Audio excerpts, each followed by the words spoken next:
The start of the year 2022 has not proved to be the best for the stock market. For instance, the S&P 500 declined up to 10%. And not just S&P 500, but many other big names such as Apple, Facebook, Shopify, etc. are getting hurt due to the crash of the stock market. January 2022 was considered the worst month for the US stock market since the start of the pandemic. On the other hand, the house market is getting benefits despite the experts' opinion that the housing market may crash due to the low interest rate that is increasing the price. In fact, the median existing house price has surged to more than $350,000, about double what it was a decade ago. What's up guys, welcome back to Glory Investing Show. In our today's video, I'm going to talk about the reasons why the housing market has not crashed yet. And further, I will talk about the things that banks don't want you to know, so make sure you watch this video until the end. So first of all, we're going to discuss the growth of the real estate market. No one can argue about the fact that the demand for houses has always been so high because everybody wants to have a roof above their head. Not just we need shelter, but there are a large number of people who consider buying houses is the best lifetime investment. So there is always a demand for houses, but it goes up and down due to the prices. During the 3 years period from 2017 to 2020, the economy of the US was doing great, and due to that reason the prices of the house did not climb. However, prior to these 3 years, if the prices of the house were growing, then investors could see sluggishness in the real estate market. The mortgage rates touched 4% for the first time since May 2019, hitting the demand for houses. Here, it is important to note that during the year 2020, the government reduced the interest rates to 0%, and as a result, the mortgage was considered affordable for almost everybody around. For the people, instead of investing in companies or any other businesses, investing in a house at 2 to 3% can be proved to be the best decision ever. The house prices continued their record-making pace that increased up to 19.7% in the month of July, up from 18.7% in the month of June, making the fourth month of the record price appreciation. There can be many reasons behind it. Millennials are entering their prime home buying years.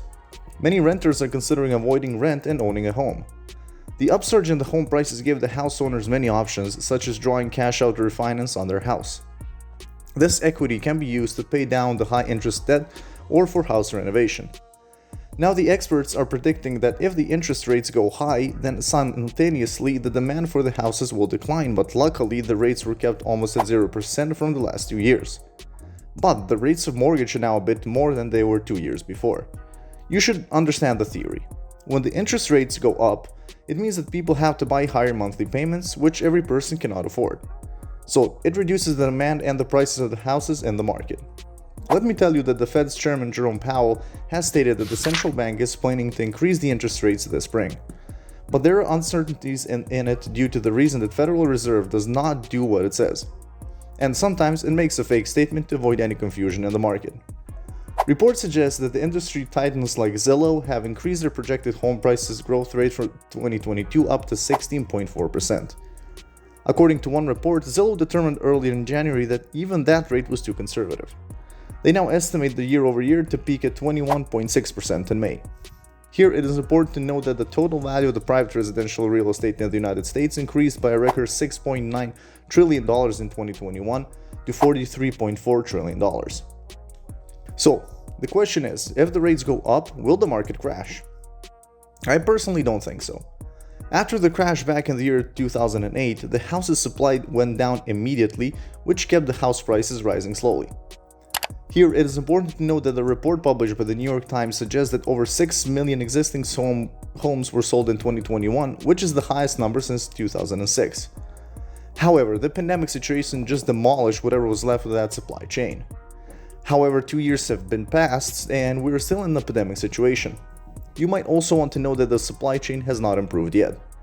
So if the rates of mortgage upsurge significantly, they will not push the house prices down due to the reason of less home supply in the market.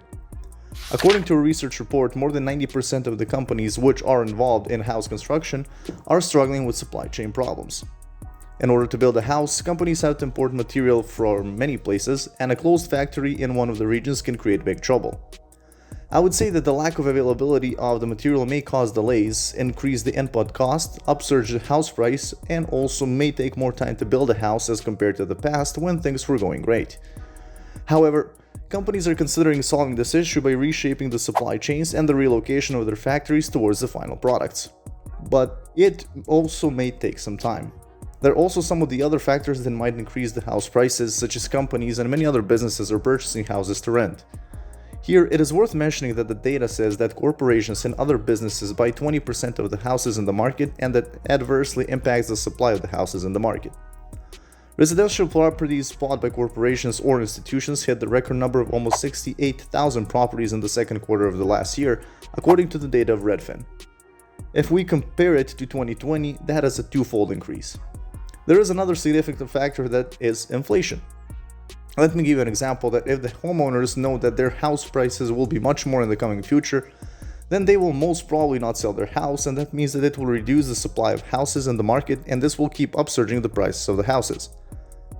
There is a logical question: why do you need to sell your house when you can easily sell your house for more than 20% higher price in the next few years? So until and unless the government controls the inflation, it will be very hard to lower the house prices in the market.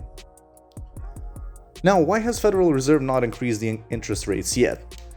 The duty of the Federal Reserve is not just to control inflation, but also to keep the economy growing.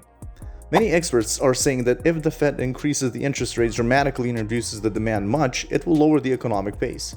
This will create higher unemployment in the market. There is another reason that the previous 2 years were quite volatile.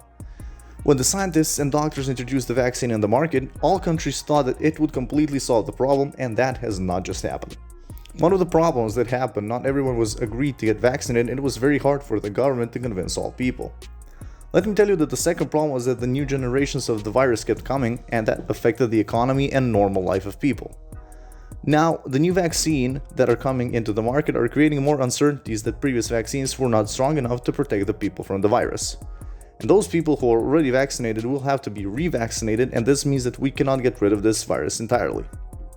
You might also want to know that many experts have their viewpoint that even if we can get rid of the virus, it may cost a lot that will not even be worth it, so it is better to get used to it by applying safety precautions. Therefore, the Federal Reserve does not intend so far to increase the interest rate until the Fed has a complete idea about how the economy is going to move in the near future. According to the Washington Post, the prices increased up to 7.5%, so we may see a price increase of almost 8% maximum this year. It is quite sure that the price will not be as high as double digits. However, those people who are not able to make the monthly payment of their mortgage can consider selling their homes. Still, they will be in profit due to the low supply in the market. We all can predict the market in a better way if the Federal Reserve keeps inflation below 3%. So, what are your thoughts about this?